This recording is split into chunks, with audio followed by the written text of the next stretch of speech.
Bueno, continuamos aquí con la segunda parte, la segunda sesión de esta tanda de pre-ICFES en Ciencias Sociales. Habíamos quedado en la pregunta número 107, seguimos para la 108. Dice, para llevar a cabo una investigación se necesitan definir los aspectos metodológicos, las acciones por realizar y el tiempo destinado para el trabajo de campo. Los anteriores elementos del proceso de investigación se plasman en un cronograma, el cual contribuye a.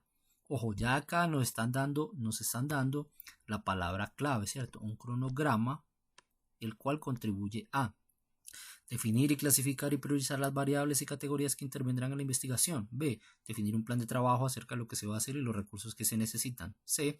Orientar los procedimientos técnicos para obtener, sistematizar y analizar la información. O D. Definir cómo se recogerá la información según las necesidades y los objetivos de la investigación. Entonces, ojo con esta pregunta. Ese es del tipo de pregunta donde te ponen respuestas muy elaboradas, que tienen mucha información, que suenan muy bien hechas, muy profesionales, para que tú creas que la respuesta que tiene más información, esa es. Y no, aquí es al contrario, aquí es la respuesta más sencilla. Entonces, si tú te fijas que un cronograma va a recoger información según necesidades y los objetivos de la investigación, no, esto es demasiado complejo para un simple cronograma. Orientar los procedimientos técnicos, obtener, sistematizar, analizar información, eso lo podría hacer Excel, pero o programas parecidos, pero ya es supremamente complejo. En la A dice definir, clasificar y priorizar variables y categorías. Definir, clasificar, priorizar variables y categorías. También suena como que algo muy técnico. Tampoco sería. Un cronograma, recordemos que su nombre viene del griego cronos, que es tiempo. Acuérdense que Cronos era el dios del tiempo en la mitología griega y esa raíz está en las palabras como cronología, cronómetro, cronógrafo, y más o menos apuntan a lo mismo, ¿cierto? Distribución de tiempo. Entonces, si nos fijamos en la B, dice definir un plan de trabajo acerca de lo que se va a hacer y los recursos que se necesitan. El 23 de abril vamos a ir a hacer una sancochada en el Cerro Quitasol. Sería un plan de trabajo y los recursos que se van a necesitar. Eso sería un cronograma, algo sencillo, no estas otras que son supremamente técnicas y complejas. Entonces a veces la sencillez, la respuesta sencilla, a veces es la correcta. No se dejen guiar porque algunos yo sé que ven una respuesta muy gorda, muy elaborada y dicen, esta es porque tiene mucha información. No, no siempre, a veces es al revés, listo. Entonces aquí es la B. 109. El Estado moderno tuvo su origen en el siglo XV, etapa que se caracterizó por la aparición de las monarquías absolutas que lograron la concentración del poder en manos del rey. Para conseguir esta supremacía, los monarcas debieron mantener el sistema de alianzas entre señores y vasallos característicos de la sociedad feudal, imponer su poder frente a los señores feudales, a la burguesía municipal y a las autoridades eclesiales, recurrir a los ejércitos de la nobleza feudal y por medio de la guerra extender su poder a otros territorios, o conformar cortes de personajes ilustrados que los asesoraran sobre la mejor forma de gobernar. Aquí donde está el asunto, si tú tienes claro cuáles son los tipos de monarquía, esta pregunta no tiene ningún inconveniente para ti, porque es de lo que están hablando acá. Mira lo que dice. El Estado moderno trata la aparición de monarquías absolutas, ¿cierto? Y dice, para conseguir esta supremacía, los monarcas debieron. Pero entonces, ¿qué es una monarquía absoluta? Acá les voy a mostrar porque da la casualidad que con un taller de 10 estábamos viendo. Miren esto que les va a servir, no solo pues para esto, sino también para aprender. Miren eso. Entonces, la monarquía la podríamos dividir en tres, ¿cierto? Monarquía es el sistema político donde gobierna perdón, que se me corrió esto. Bueno, es que aquí no puedo rayar. Monarquía, no, pero ya sé qué voy a hacer. Espérenme, verá que es que yo no me demoro aquí. Desde acá la voy a juntar.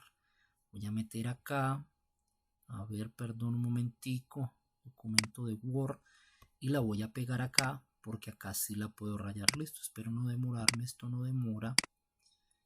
Sí, esto no demora y les voy a mostrar qué es lo que les quiero decir para que ustedes vean. Listo, entonces esta, que es esta la que yo pegué, la voy a mover por acá y la voy a fijar aquí. Listo. Entonces ahora sí. Entonces fíjense aquí. Monarquía, ese sistema político donde gobierna un monarca o rey, ¿cierto? Ese señor que tenía una corona. Reyes famosos fueron Luis XIV, el famoso Rey Sol, Luis XV, que murió de viruela, o Luis XVI, que fue el que le cortaron la cabeza en la Revolución Francesa. ¿Listo? Entonces, existe monarquía autoritaria, que es cuando ese rey gobierna, ¿cierto? Pero en conjunto, mira, tiene equilibrio de poder con familias o grupos diversos, ¿cierto? Mira, no gobierna tan solo. Es decir, si bien él tiene el poder, está concentrado en él, él tiene cierto equilibrio, es decir, tiene que rendirle cierta pleitesía a gente poderosa. En el caso de las monarquías autoritarias que se conocieron en la época de los reyes, ellos hacían pactos con duques, con condes o con todo tipo de familias e individuos que tenían mucho poder. A veces también hicieron pactos con las universidades o con un parlamento, porque hay monarquía parlamentaria, como sucedió en Inglaterra durante mucho tiempo, o con cierto grupo de personas, como sucede hoy en España, monarquía constitucional. Listo. Una monarquía, vamos a decirlo así, un poder medio compartido. Pero existe una monarquía donde no se comparte absolutamente nada, que sería la absolutista.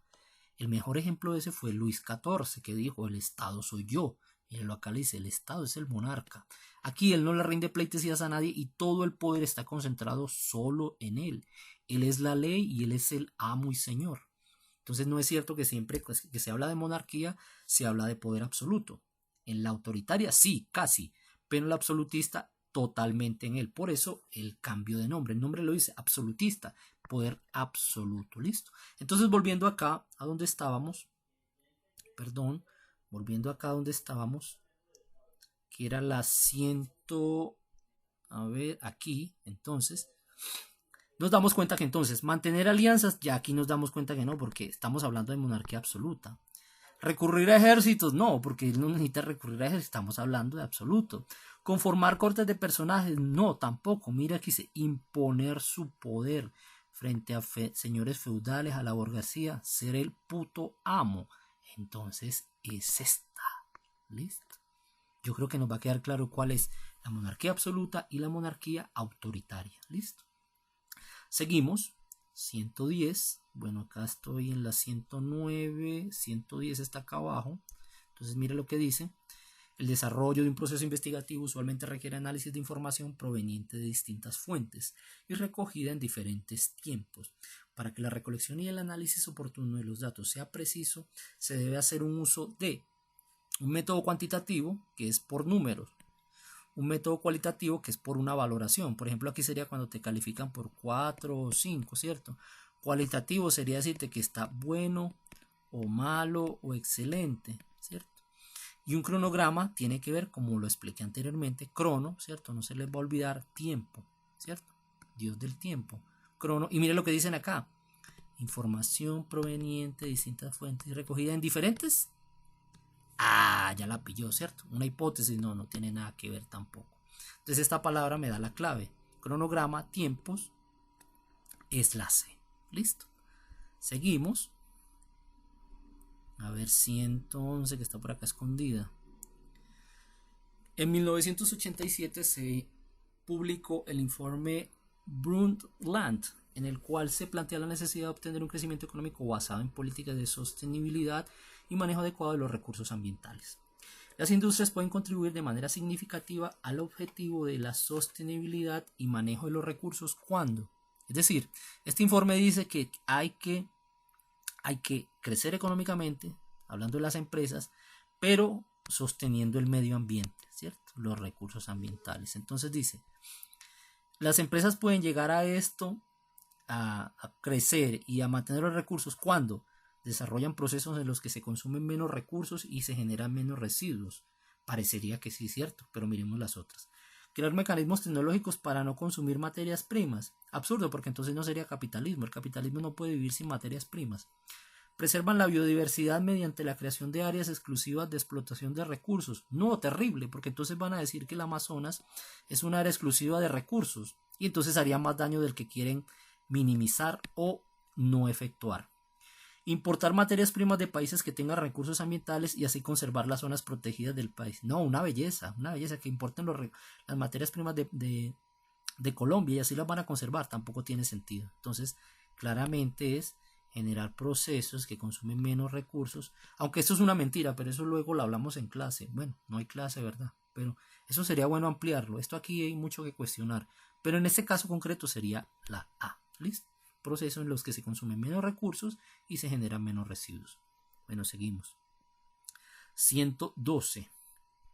Durante el último cuarto del siglo XX se hizo énfasis desde los organismos multilaterales como el Banco Mundial y el Fondo Monetario Internacional, el FMI, acuérdense, siempre lo van a encontrar, casi siempre es por las siglas, Fondo Monetario Internacional, en la necesidad de la apertura económica de América Latina para que lograra abandonar su condición de subdesarrollo y entrar en el concierto de las economías desarrolladas. Esta apertura no ha logrado el objetivo propuesto, ya que si bien las economías latinoamericanas han dado pasos hacia la apertura, siguen existiendo restricciones comerciales, en países como Estados Unidos. La valoración de esta situación lleva a concluir que A,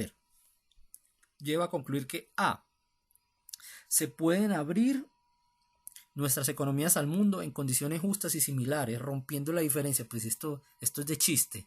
¿Cómo va a ser en condiciones justas y similares cuando el pacto se establece entre diferentes? Ya de entrada no puede ser, ¿cierto? ¿Una política económica puede ampliar las posibilidades de competir en los mercados de Estados Unidos? No, porque tendría que ser políticas bilaterales, no una sola, ¿sí? Entonces, tampoco. El libre comercio y el neoliberalismo llevarán a que nuestras posibilidades económicas se desarrollen al máximo. Pues es que estamos en un sistema de libre comercio y neoliberalismo. Y eso no ha aumentado nuestras posibilidades económicas, ni mucho menos al máximo. O sea que tampoco. Y la dice, el intercambio libre de productos entre los países no se puede lograr debido a que existen intereses políticos, ¿cierto? Y económicos orientados a proteger sectores de la economía. Esta sí tiene toda la lógica del mundo, ¿cierto? Lo hacen los gringos, por ejemplo el proteccionismo, protegen a sus campesinos, protegen a sus productos en detrimento de los campesinos de otros países y de los productos de otros países. O sea que aquí es la D. ¿Sí? Creo que quedó más o menos claro. Bueno, esa era la 112 creo. Ah, no, estoy perdido. A ver si 112. Entonces busquemos la 113, debe estar por acá, por este lado. 113. Las culturas de la antigüedad vivieron en las riberas de los ríos. En época de invierno los ríos se desbordaban y ocasionaban grandes inundaciones. Por esto las culturas antiguas migraron durante el invierno hacia otras regiones. Aprendieron a controlar las crecientes de los ríos. Durante los inviernos fueron presa de las inundaciones. Perdieron cosechas y ganado por las inundaciones. Bueno, entonces dice, las culturas de la antigüedad vivieron en las riberas de los ríos. En épocas de invierno los ríos se desbordaban y ocasionaban grandes inundaciones. Por esto las culturas migraron durante el invierno hacia otras regiones. Bueno, eso no es tan cierto porque mire que en las civilizaciones antiguas, ese tema de Sexto nos dicen que Mesopotamia fue una región que se asentó durante mucho tiempo. Entonces, no es cierto que hayan migrado durante el invierno. No siempre. Aprendieron a controlar las crecientes de los ríos. ¿Qué dicen ustedes? Suena como que sí, efectivamente, esta es la respuesta. Las crecientes de los ríos se pueden controlar y eso lo aprendieron las culturas antiguas porque si iban a migrar cada invierno, entonces nunca iban a detenerse. Y acuérdense que hay una etapa del hombre cuando empieza la verdadera civilización en la revolución del neolítico, cuando el ser humano se transforma en sedentario y deja de andar de aquí para allá. Esto ya se había dicho arriba, esto es redundante, lo dice acá arriba. Perdieron cosechas y ganados por las inundaciones. Pues es un dato estúpido, eso no dice realmente, no tiene relación con lo que nos están preguntando. Respuesta, la B. 114. La acción de tutela es una figura jurídica consignada en la Constitución Política de 1991 con el fin de amparar los derechos fundamentales de los ciudadanos. En ese sentido puede afirmarse que A. La acción de tutela es el recurso que en última instancia puede utilizar una persona para que el Estado le ofrezca protección judicial inmediata.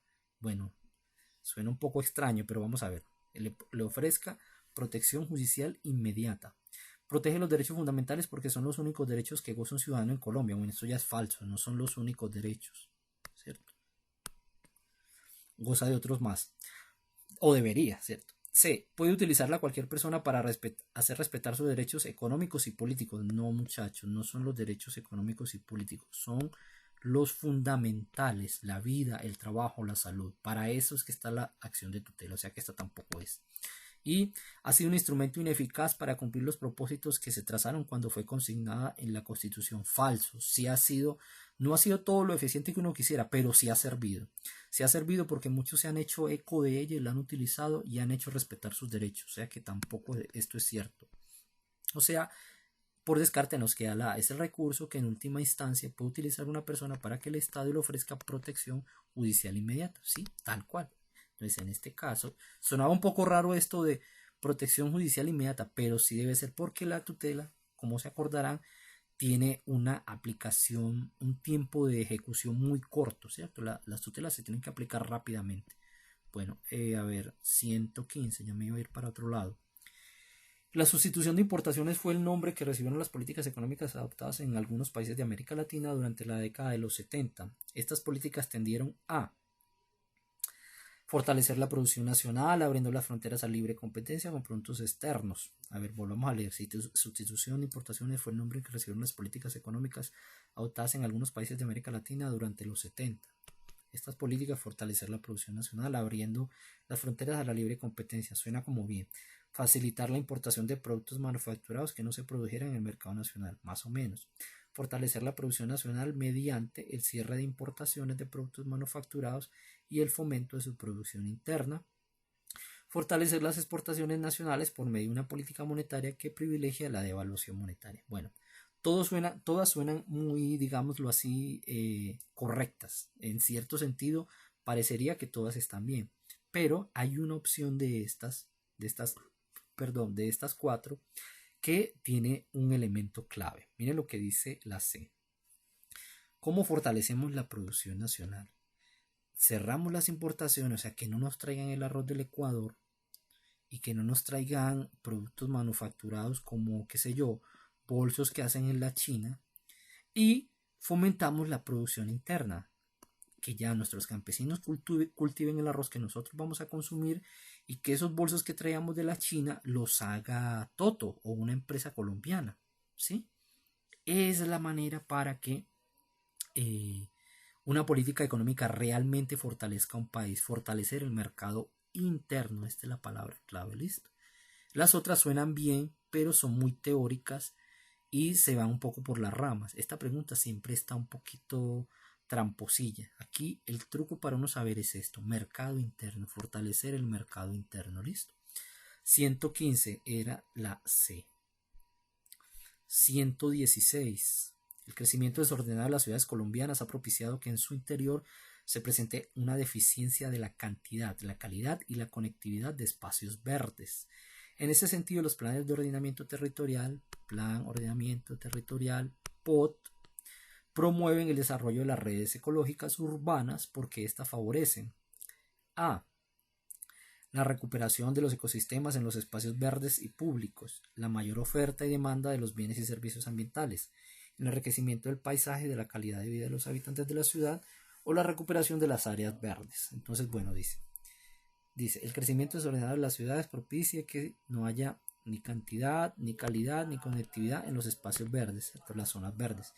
Entonces, el POD dice, hay que promover el desarrollo de las zonas ecológicas porque estas favorecen principalmente recuperar ecosistemas. No, realmente no es mucho lo que se recupera un ecosistema en una ciudad, porque mire, estamos hablando de ciudades, ¿cierto? No. La mayor oferta y demanda de los bienes y servicios ambientales, no estamos hablando de vender ni de comprar servicios ambientales, entonces tampoco.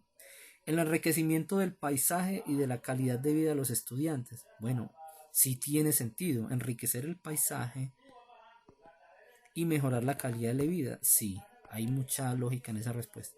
Recuperación de áreas verdes y protección de la... No, realmente no se recuperan áreas verdes porque se nos ha dicho todo lo contrario, que disminuye. Y el POT realmente no está dirigido a que aquí hay una recuperación, ¿cierto? Entonces, realmente aquí tenemos como respuesta es la C. La D suena un poquito como que podría ser, pero realmente no lo es. No, esta es un distractor. Y un distractor bueno, al decir que te van a recuperar las zonas verdes y a proteger la biodiversidad, suena muy bien. Pero esto aplicaría para zonas rurales. Lo que pasa es que el POP no aplica solamente, no aplica prácticamente o aplica poco para zonas rurales. Acuérdense que estamos hablando de la ciudad, por eso habla de la C sería la correcta porque habla de la calidad de vida de los habitantes de la ciudad. ¿Listo? Eso marcaría la diferencia entre esta y esta, que suena como que también podría ser. 117. El cubismo fue un movimiento artístico basado en principios geométricos que tuvo lugar en las primeras décadas del siglo XX. Una de las fases del cubismo sintético, una de sus fases fue el cubismo sintético, el que incorporó la técnica del collage. Una obra cubista sintética se caracteriza bueno, por si de pronto no lo saben, el cubismo es la técnica que emplea el señor Pablo Picasso, uno de los grandes maestros de la pintura universal, de la historia de la pintura universal en general. Si quieren saber qué es el cubismo, véanse cualquier cuadro de Pablo Picasso. Pueden ver, por ejemplo, el Guernica, que es su obra más conocida. ¿Listo? Entonces nos preguntan, una obra cubista sintética se caracteriza por... Entonces nos ofrecen la presencia de figuras geométricas. Bueno, vamos a ver, acá nos dijeron, una de las fases que el cubismo sintético implica el collage. Bueno, trazos fuertes y el uso del color negro, la simetría y el manejo del espacio, la mezcla desordenada de pinturas. Bueno, esta pregunta está realmente un poco difícil porque entra ya en el terreno del conocimiento adquirido. O sea, se escapa un poco del análisis y entra más ya en lo que tú deberías saber, ¿cierto? Porque te están diciendo, primero te lo explican, fue un movimiento artístico basado en principios geométricos, ¿cierto? Y al decirte geométricos uno podría caer en esta trampa. Creer que es lanzarse de una vez, que tuvo lugar, Pero ese es el cubismo nada más. Mientras que nos están preguntando es por el sintético. Entonces dice, una de las fases fue el sintético que incorporó la técnica alcohol, una obra cubista sintética. Entonces este distractor no va porque este haría mención al cubismo a secas, no a este por el que nos pregunta, al sintético. Trazos fuertes y el uso del color negro. Pues bueno, si yo no sé nada, yo tampoco diría que esta, porque no mencionan ni trazos fuertes ni color negro por un lado. Simetría y manejo del espacio. Bueno, podría ser, no tengo ni idea, pero vamos a ir diciendo que es esta. Y la mezcla desordenada de pinturas, entonces no creería yo tampoco que es esta. ¿Por qué? Porque acá nos hablaron de geometría. Y geometría es orden, es pulcritud, es simetría. Simetría es aquello que está ordenado matemáticamente de manera correcta. Entonces, si hablamos de lo correcto, no podemos hablar de lo desordenado. Por deducción, sin que yo fuera un experto en arte, me lanzaría a decir que es la C. Y efectivamente esa es la C. ¿Listo? Esta pregunta sí realmente estaba un poco muy de conocimiento de arte, un poco de memoria, ¿cierto? Bueno, 118. Dice, para la formulación de un problema de investigación en ciencias sociales se requiere definir cuál es su importancia, lo cual implica que para justificar la idealización, lo cual implica que para justificar la realización de un proyecto investigativo es preciso resaltar el poco presupuesto para su realización, el efecto social que tiene su desarrollo, la calidad de la hipótesis que plantea o los antecedentes teóricos que se han formulado. Bueno, aquí hay varias cosas para mirar. Entonces nos están preguntando, formular un problema de ciencias sociales se requiere definir cuál es su importancia, lo cual implica que para justificar la realización es preciso resaltar el poco presupuesto, no, porque nos están diciendo qué justifica realizarlo. Entonces no tiene que ver el presupuesto sería un impedimento para hacerlo, pero no lo que nos dicen aquí, la justificación de hacer X o Y investigación. Vamos a poner un proyecto de investigación que diga, ¿por qué en Talas hay tanta violencia? Vamos a poner esa pregunta. Entonces, justificarlo sería tratar de buscar esa respuesta y nada tiene que ver el presupuesto ahí. ¿Listo? El efecto social que tiene su desarrollo. Bueno, esta sí me suena. Es decir, si yo logro establecer cuáles son las causas de la violencia en Tarazá, al saber esas causas yo podría establecer qué efecto viene luego o qué efecto tiene ese desarrollo en el pueblo. O sea que esta sí tiene lógica. La calidad de las hipótesis que plantea, bueno, no, esto ya es el método, eso es para un profesor que lo califique, ¿cierto? Qué tan buenas o no tan buenas son sus hipótesis. Y los antecedentes históricos, teóricos que se han formulado. No, realmente eso es accesorio, eso no es tan importante. Eso es lo que se llama estado del arte. Cuando tú buscas lo que se ha escrito sobre una investigación, esto te lo vas a encontrar en la universidad. Estado del arte. Si tú vas a escribir un libro sobre perros, miras todos los libros sobre perros que han escrito. Eso se llama estado del arte. ¿Listo? Entonces, en este caso es el efecto social que tendrá esa investigación. Respuesta, la B. ¿Listo? 119. Los objetivos son importantes en una investigación porque definen los alcances y límites de la investigación, proponen estructuras y los ejes teóricos, diferencian las múltiples metodologías de la investigación, plantean método y técnicas que se utilizarán en la investigación. No, señor. Todo suena muy profesional, muy chévere, muy interesante, pero cuando uno habla de objetivos en una investigación es buscando el alcance y el límite de esa investigación. En eso es todo, ¿cierto? Si tú dices, bueno, las causas de la violencia en Tarazá, en los objetivos vas a poner cuál es el alcance, o sea, de qué año a qué año, a cuál violencia te refieres, a la violencia armada, a la violencia doméstica, a la violencia infantil. Eso va a ir en los objetivos y eso le va a poner un límite, un orden y una delimitación o restricción a esa investigación. Lo demás debe ir en un trabajo de investigación, pero no tiene que ver con los objetivos. ¿Listo? Nada de esto tiene que ver con los objetivos. Respuesta, la A. 119. Bueno, muchachos, ya estamos llegando al final. Porque, a ver, 120, ¿cierto? Vamos a pequeñecer un poco aquí. Bueno, dice, a ver qué dice. 120. La Edad Antigua corresponde a un periodo que comprende desde el cuarto milenio antes de Cristo, o sea, 400 años antes de Cristo, hasta el siglo V después de Cristo. Según algunos historiadores, el inicio de la Edad Antigua corresponde al descubrimiento de la escritura y su fin, con la caída del Imperio Romano. De acuerdo con la anterior información, ¿cuál de las siguientes imágenes corresponde a la antigüedad? Entonces, tenemos A, B, C, D.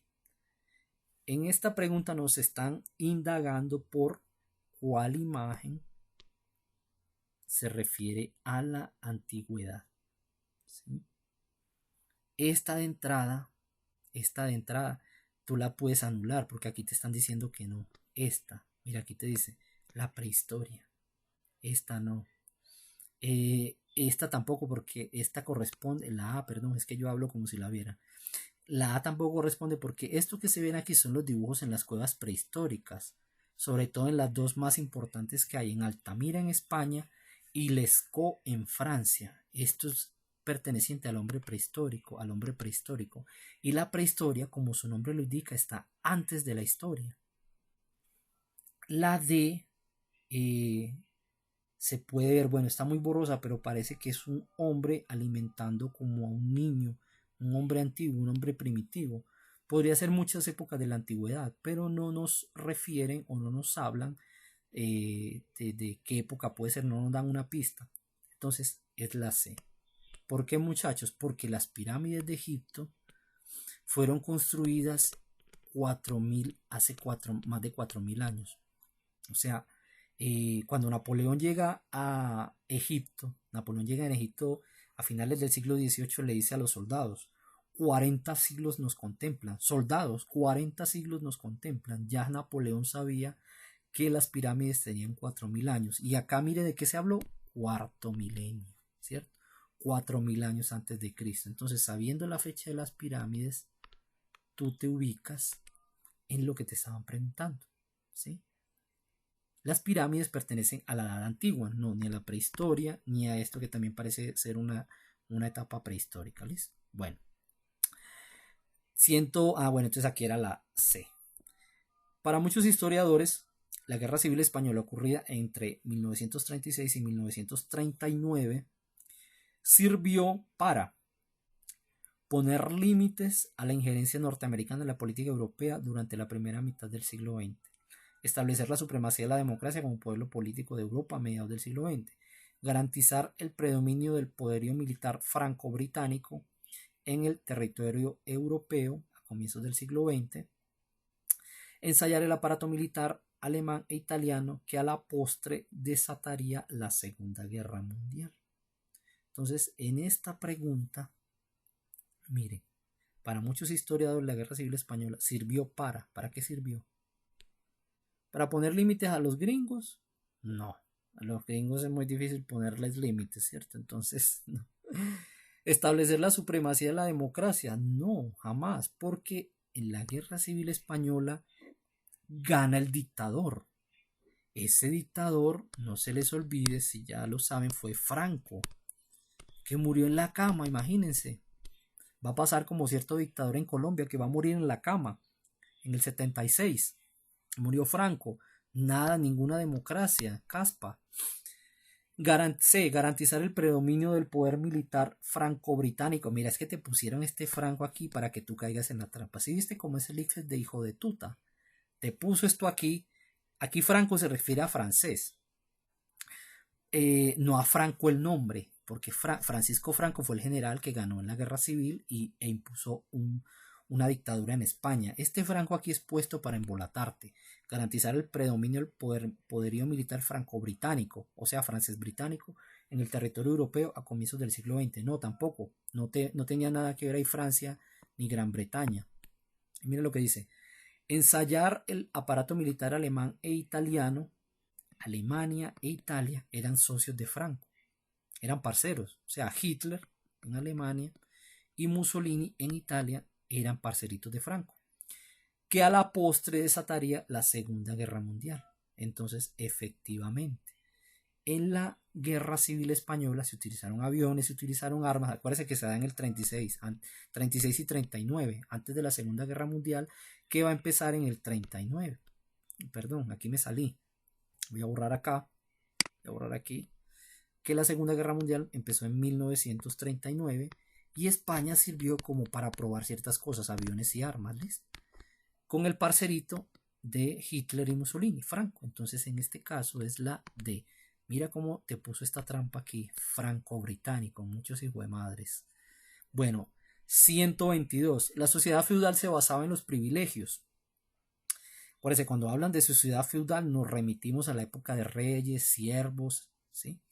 Frente al poder de la nobleza y del clero. Siempre que se habla del clero es la iglesia. Se encontraban los no privilegiados, en su mayoría campesinos. Las relaciones de poder estaban determinadas por el vasallaje, que tenía como principal finalidad. Ojo con la palabra. La palabra ya me está diciendo algo. Vasallaje de vasallo, o sea, que recibe órdenes.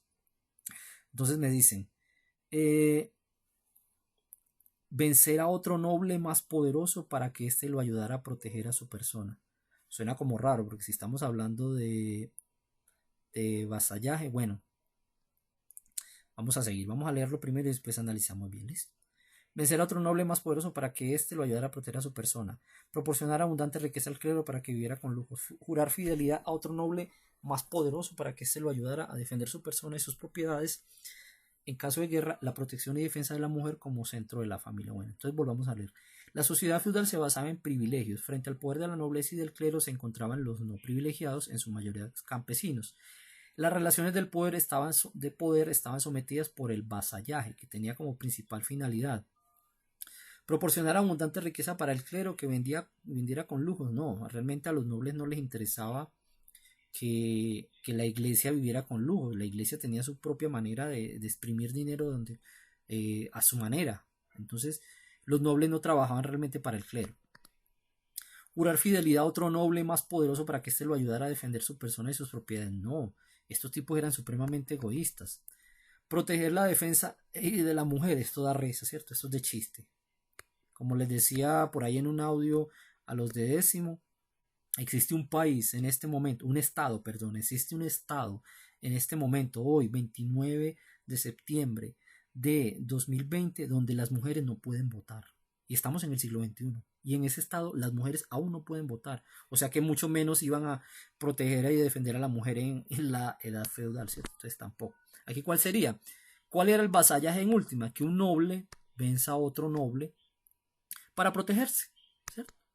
El vasallaje básicamente es la supremacía de los nobles. Cuando hablo de nobles me refiero a duques, condes, marqueses y también los reyes. Los nobles eran la pirámide de la sociedad, lo que hoy llamaríamos los ricos. ¿Listo? Y finalizamos aquí con la 123. La sociedad civil ha creado diversas organizaciones como las comunitarias, las no gubernamentales, también llamadas ONG, los sindicatos, los grupos ecologistas, los movimientos por la paz, entre otras. El propósito general de las organizaciones de la sociedad civil es promover acciones orientadas a defender la paz, humanizar el conflicto armado y propiciar el diálogo entre sus diferentes actores, apoyar las asociaciones voluntarias con objetivos definidos por sus miembros para desarrollar tareas propuestas por el gobierno, fomentar la participación de las ideologías políticas opuestas a los partidos tradicionales para competir en la contienda electoral, participar de manera ordenada en los espacios creados por el Estado para intervenir en los asuntos de su interés particular o ese particular interés. Entonces volvamos a leer. La sociedad civil ha creado diversas organizaciones como las comunitarias, las no gubernamentales, también conocidas como ONG, organización no gubernamental, sindicatos para defender a los trabajadores, grupos ecologistas para defender al medio ambiente, movimientos por la paz, entre otros, ¿cierto? El propósito general de las organizaciones de la sociedad civil es, bueno, aquí parecería, cuando uno lee la promover acciones orientadas a defender la paz, humanizar el conflicto armado y propiciar el diálogo entre los diferentes actores, parecería que puede ser esa. Pero ojo, aquí hay una trampa.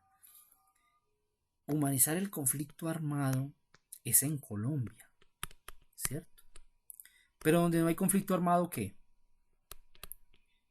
Ah, entonces, si miras la opción arriba, por ningún momento te nombraron Colombia. Te están hablando de las sociedades civiles en general. Entonces, esta es un distractor y una trampa tenaz, porque esto sí es posible, esto. La sociedad civil en Colombia sí debería apuntar a esto. Acciones orientadas a defender la paz, humanizar el conflicto armado. Pero esto solo aplica a nuestro país. Pero vamos a poner un país, qué sé yo, como Argentina, donde no hay guerrillas ni nada de eso. Entonces no aplica esta, ¿sí? Seguimos, apoyar las asociaciones, entonces esta no. Apoyar las asociaciones voluntarias con objetivos definidos por sus miembros para desarrollar tareas propuestas por el gobierno. No se trata de que la sociedad civil trabaje para el gobierno.